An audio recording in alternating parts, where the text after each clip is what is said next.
So back in 2014, I had a moment. I don't know if you ever had this happen to you, but if you ever had like the coolest idea and you take it to some friends who would be able to pull off the idea and then they tell you no. And you're like, what do you mean? This is a great idea. I have all these friends that say they're going to write a book someday, but why don't they just do part of their story and it'd be a book that has like, I don't know, 8 or 9 stories in it, takes about an hour each to read. It's just some cool stories that would encourage you. So wasn't that a great idea? I've met all these people and I'm taking you to my English professor friends at LCU. Y'all know how to do book stuff. So isn't that a great idea? They said, yeah, but we're too busy. And I'm like, oh. I said, but isn't it a great idea? They go, it's a great idea. So about a couple of months go by and I'm having my quiet time with the Lord and all of a sudden it dawns on me and I have this gut awful feeling. I'm like, oh no. I think I'm being tapped on the shoulder and the Lord's asking me to do these books. And I'm like, I'm not your girl. I'm not your girl. How about a leadership article? How about a textbook? I'm not your girl. I'm not your girl. I'm not writing books. I'm not. No, Lord. And then I even go back to my English professor friends one more time and they're like, nope, too busy. And I'm like, oh. So I said, okay, fine. So I started the process. Well, I say I loosely, extremely loosely. The Lord and I kind of started this process of the first book and we got the first book done and I'm like, okay, Lord, check. I was obedient. See ya. I'm not ever doing that again. Well, now we're on book number 4 because he's like, isn't that cute that you still think that you're in control? So we still have some more work to do on Kathy Crockett. So we're going to do a few more books. So we have these series of books. They're called the Courageous People of Faith. There's women and men's books. And so I could tell you about something I want to encourage you in your faith, but I thought a way better way to share this with you is for you to hear the voice of a 21-year-old college student. So I'm going to be telling you about a 21-year-old college student who wrote a chapter in our Courageous Men of Faith book. He's your age, or very close to your age. And if you will let me, I'm going to read a few excerpts for about 10 minutes from his story. Can y'all hang in there with me on that? Would that be okay? All right. So Tyler, this is Tyler. He's the 21-year-old, okay? Since I was on the Lubbock Christian University basketball, okay, let me do a little backstory. So Tyler's girlfriend, Mallory, they're both LCU athletes. She's a very, very excellent volleyball player, and he's a basketball player. So we're going to pick up the story where he's leaving practice. He couldn't go to her volleyball game, but he was going to watch it online, okay? Since I was on the Lubbock, well, who am I kidding? Just a second. I hate this part of being 55. Okay, hello class. Okay, so since I was on the Lubbock Christian University basketball team, I had practice and couldn't make it to the volleyball games that night. I planned on hooking up my computer to the TV so I could live stream the end of it once practice got out. Everything was looking great. It was Mal's and my senior year. Both of our seasons were looking good. They were about to get into their big end of the year tournament and our team was looking good to start the season. We got out of practice and I set up the TV and I had this big order of wings that I could not wait to dig into when I got a call. It was Mal's little sister, Macy. I picked up. She said, hey, something's wrong with Mal. Well, I didn't really think too much of it because I thought she probably rolled her ankle or something, just like a normal athletic injury. But Macy sounded scared, really scared. I must have been on speakerphone because when I asked if I needed to come up there, it was not Macy, but Mal's mom, Sarah, who spoke. Yes, you need to get up here right now. So I called my coach and I said, hey, something's wrong with Mal. I'm going to have to head up to Wichita Falls from Lubbock. It's about a 3-hour or so drive. So he tells his coach says, hey, just make sure you go by and let your parents take you. So he goes, okay, fine. He said, I'm on my way to Plainview and I remember trying to pray. I knew it was something I needed to be doing and I really wanted to, but the whole ordeal had me frantic and I couldn't focus enough to get the words out. I calmed down enough to call my cousin Aaron. He's more like a brother than a cousin. We've always been really close and he had the sense to be worried about my well-being as well as the situation with Mal. He was able to pray too, so as he did, I drove. After all that, though, I think he could tell I was still in freak-out mode, so he ended up calling me several times on the drive to check on me. It's a good thing he did, too, because I looked down and I had the cruise control set on 105 miles an hour. I hadn't realized I was going that fast, but I was just so out of it, I didn't even realize it.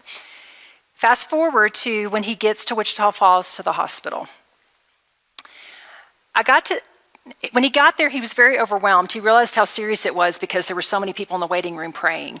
He also felt like, I can't be around all these people. I need to be outside by myself. So he goes outside. He kind of is just walking it off, trying to be with the Lord. And then he comes back into the waiting room. He said, at some point during the blur, I ended up with Mallory's Bible. I got back in the building and everything just blurred together, times, faces, events. The next thing I really remember clearly was when Marae, Mal's dad, was about to start a prayer. I was standing in the side hallway and I had another breakdown. The helpless feelings returned. The mass of people wasn't helping. A nurse saw me and figured out what was going on, and she took me to a room to sit down by myself off the hallway, away from everyone. At some point during the blur, I had ended up with Mallory's Bible that she always traveled with. Looking for the comfort of familiarity, I turned to one of my favorite stories from the Old Testament. Saul's son Jonathan and his armor bearer were going up to fight the Philistines, just the two of them. Jonathan decided to use the Philistines' reactions to pair whether or not they should go fight. And basically, if the Philistines asked for a fight, then God was with them and they would win. It's a great story, but I wasn't really there for the story, more for the comfort of God's word and something else to focus on. Besides, the premise and the outcome were counter to the position I was in. I had no Philistines to fight. There were no bad guys that needed vanquishing. All I could do was wait while Mallory was in surgery. I wasn't exactly reading. I knew the story pretty well after all, but as I was looking at it, something jumped out at me that hadn't before. After Jonathan explained his plan to the armor bearer, the unmanned name just said, I am with you, heart and soul. And that hit me really hard. My continuous prayer changed, and it was one of the hardest prayers I've ever had to offer. God, I know you may not save Mal. I know that. But even if you don't, I'm still going to serve you and love you. I'm with you, heart and soul. I am with you, heart and soul.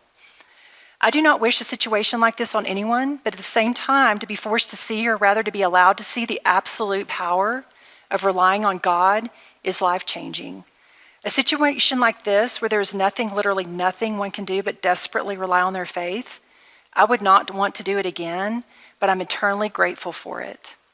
So they went back after surgery. She had had a brain bleed, an AVM, if some of you are more familiar with those. So this is after the surgery.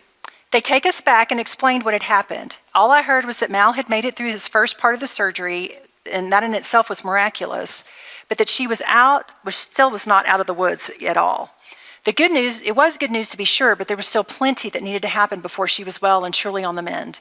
They said the next step was to take Mal from Wichita Falls to Dallas, to Zale Lipshe, and after the consideration that her dad would fly there with her. I mentioned before the great Christian influences in my life, and Mal's dad was definitely one of them. So we actually asked if we could see Mal before they transported her, and the doctor considered the idea for a moment before agreeing to let us. But just understand that she does not look like the Mallory you knew before surgery. The statement was intimidating, but did not deter us. We knew what was going on. I mean, she had just had a brain surgery, but didn't quite understand until we actually saw her. Just hours before, Mal had the most beautiful long blonde hair. Now almost all of her hair was gone, and what was left was brown because of the blood. The rest of her head was shaved, and a line of staples ran from her forehead all the way behind her ear. It was scary to be sure, yet it was so comforting. It was so hard for me to see her that way, but it was good to see her at all.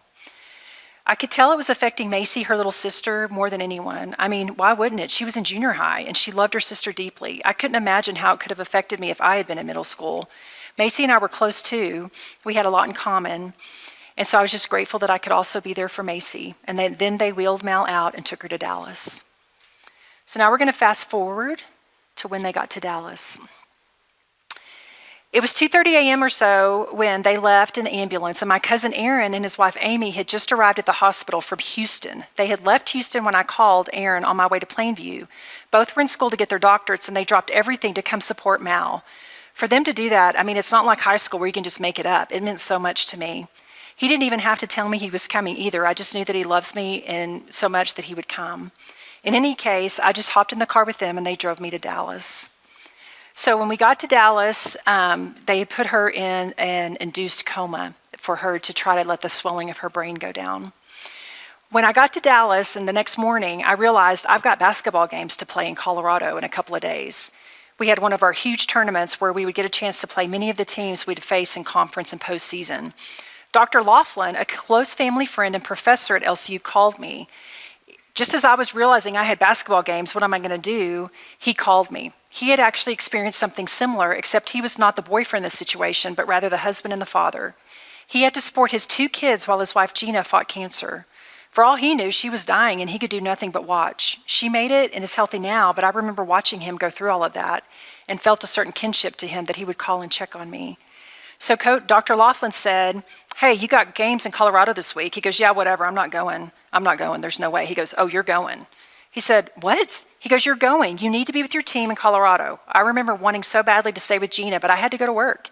I had to do that with my wife, and I had no choice. You were a collegiate athlete. This is your job. You have to go. It'll be good for you. And what I do know about Dr. Laughlin, he wasn't telling them to go because it was his job, because he was crawling the walls and driving everybody crazy, and he needed an outlet, which was very interesting. So I wasn't going to have any of it, so Dr. Laughlin got harsher. Look, what are you going to do for Mallory? There's nothing you can do. She doesn't even know you're there. You've got to go play your games. It actually really hurt, and it was really hard for me, but he was right. I needed to go. And what's interesting is my coach called me. Coach Duncan called me too, but he never mentioned coming to the game. He just asked if he could pray for me and if the guys could pray for me.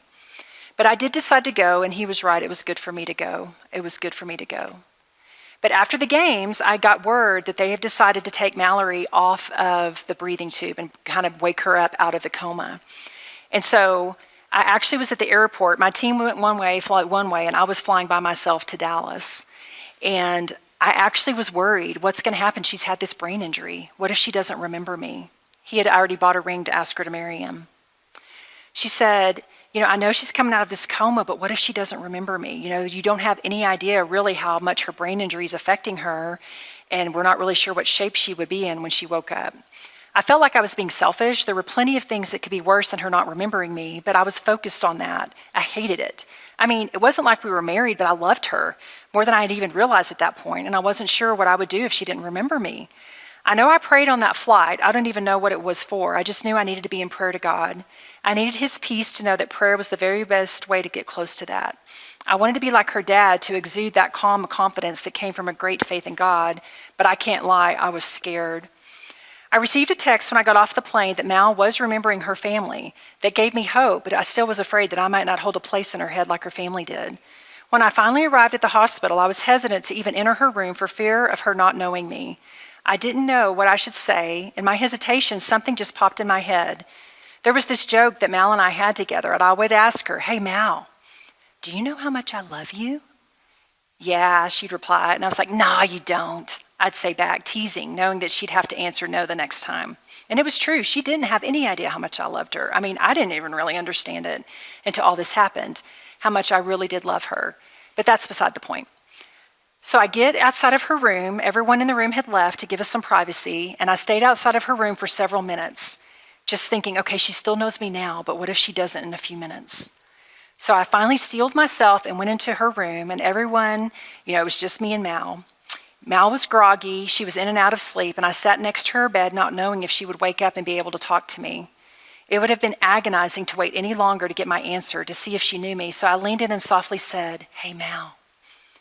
And her eyes opened immediately, and I just kind of laughed. She recognized my voice, and that gave me all the hope I needed, but I continued. Hey, Mal, do you know how much I love you? She just smiled and shook her head no. Warmth cascaded down my head to my toes, and joy welled up in me. She remembered me, and nothing else mattered. Something else hit me in that moment, too. For the first time in a long time, I realized I was tired. I hadn't been eating or sleeping. After seeing Mal, after talking to her, I felt I could eat and sleep again. As Mal was nearing sleep again, I told her I loved her once more and left the room. I found my mom in the waiting room and said, Mom, I've got to get something to eat right now. I'm starving. I could tell that made her happy. She watched me not take care of myself that week and could tell that my need to eat signaled a return to normalcy. She goes, all right, let's go. We went down to the hospital cafeteria where it was all you could eat nacho day. All the better for me. I put a hammer down on some nachos. It was a glorious and probably a little off-putting to anyone watching. I didn't care. Once I finished, Mom laughed. She goes, I have never seen you eat like that. And he's like, well, it's the first time I've been hungry in a week and a half. I had lost a lot of weight since Mal went to the ER a lot, and I think I gained every bit of it back on the nacho day. So the story goes on. Their story continues after that, but that's really what I wanted to share with you. And just 3 quick things that I'd love to ask your question. Who would be your first phone call? Do you have people in your life that you can call when the river moves? I want to challenge you. Family's good, But I want to encourage you to have a team of people around you. Friends, family, professors. You are so gifted right now to have this faculty at ACU around you. You have friends around you. And if you happen to be someone you're like, I don't have anybody to call, I want you to start praying about that. I want you to start being intentional about that. It can't be hundreds of people, but it also can't just be one. You want to have more than one. You know, in Tyler's story, he had his coach, he had his parents, he had his cousin, he had his teammates. Who's in your world that you could call? And my other question is, who's in your world that would call you? Have you been the type of friend or person that has built credibility with others that they would call you? It goes both ways.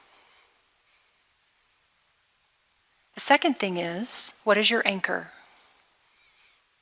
What is your anchor? Mallory carried her Bible with her on every road trip for volleyball.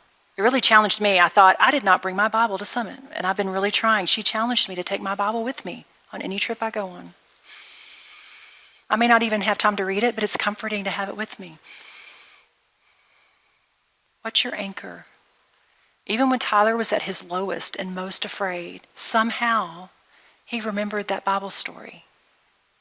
And somehow he clung to that. And that prayer made me, when he was in my office, when I was working with him on the story, we both were just crying a river through that whole thing. How does a 21-year-old whose girlfriend, who he loves and plans to marry, is in a horrifically hard surgery, a very tiny chance to live, pray that prayer to the Lord? That challenged me. Would I pray that prayer? Something in him welled up, and I believe it was the Holy Spirit helping him, because I don't think any of us could do that on our own. And he would say it was the Holy Spirit helping him. It wasn't him. Are you listening? Are you receiving what the Lord wants to give you? And if you're not quite sure what that feels like, that's okay. We're all learning. We're all learning, and it's different for all of us. You may hear someone, the Lord told me this, the Lord told me that. Well, it may not be an audible voice. Have you ever just kind of felt like someone came to mind for no reason? I ought to call them. I haven't talked to them in a while. Maybe that was the Holy Spirit just kind of tugging on your heart a little bit. It's different for everyone. You all have been made uniquely by the Lord in a perfectly unique way. So of course he's going to reach out and talk to us in different ways. Don't compare. Don't let the enemy compare. Well, you must not have a faith because you didn't get a Bible verse, or you didn't. No. Just talk to him. Receive what he might be wanting to give you. And don't you know that God comforted him in that moment in the most beautiful, sweet way? I just want to challenge you with those two things. What is your anchor? And who's your phone call? Community doesn't magically happen. You have to be intentional and proactive about it. So pray about who could that be for you. Kind of have a plan, a loose plan, but say, okay, and sometimes hard things will come at you, and I have a code for several people in my world. I'm like, hey, do you have 5 minutes? And that's kind of code for, hey, I just need to get this off. I need 30 seconds to just blah, and then I'll be able to go show up well to have a conversation. Or in the harder things, hey, can you come? Who is that for you? An interesting thing about Tyler, his river moved in a huge way. He and Mallory actually did get married. She survived. They did get married. They have 2 children. He intentionally chose a career working on a cattle ranch because Mallory still has deficits. She still cannot see out of one of her eyes. And she went from being valedictorian of a huge high school in Friendship, it's a huge high school in Lubbock, where she didn't even have to study. She was planning to be a physical therapist, to having no short-term memory at all. So even feeding their kids when they had their babies, she'd have to have help to remember, have I fed them or not? But he's so grateful she's here. And they have a beautiful life. And probably after they had their first child, the river moved again on Tyler. His dad was the one that made the horrible decision and is in prison.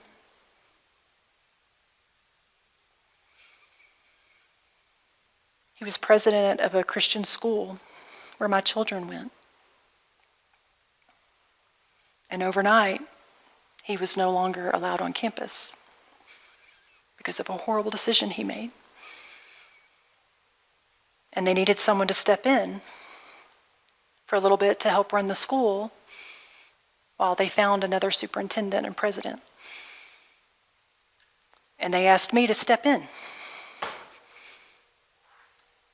And I can tell you it's the hardest thing I've ever done in my life.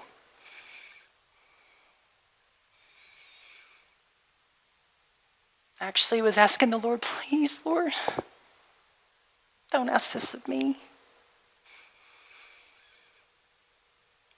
I did talk to my board of directors and help me make the decision. I looked at my husband in the eye. I said, it's going to be brutal. He goes, yeah, it is. But of course they would ask you. I said, what if I don't want to? He goes, that's okay. Go through the process.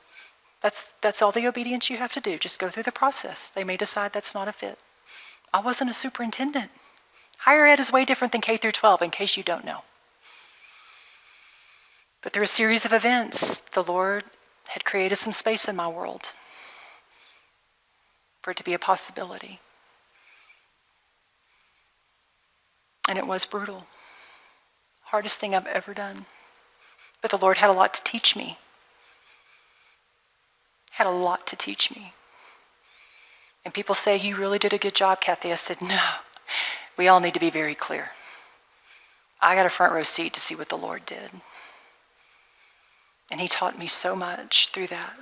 But it also gave me a front row seat to the consequences of what happens when leaders don't make wise decisions.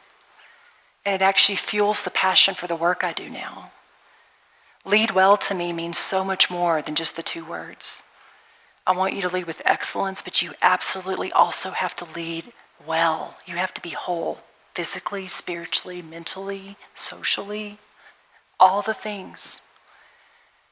Or else you will make horrible decisions. And kind of the rally cry of our company is, leaders are taking care of everyone else. Who's taking care of the leaders?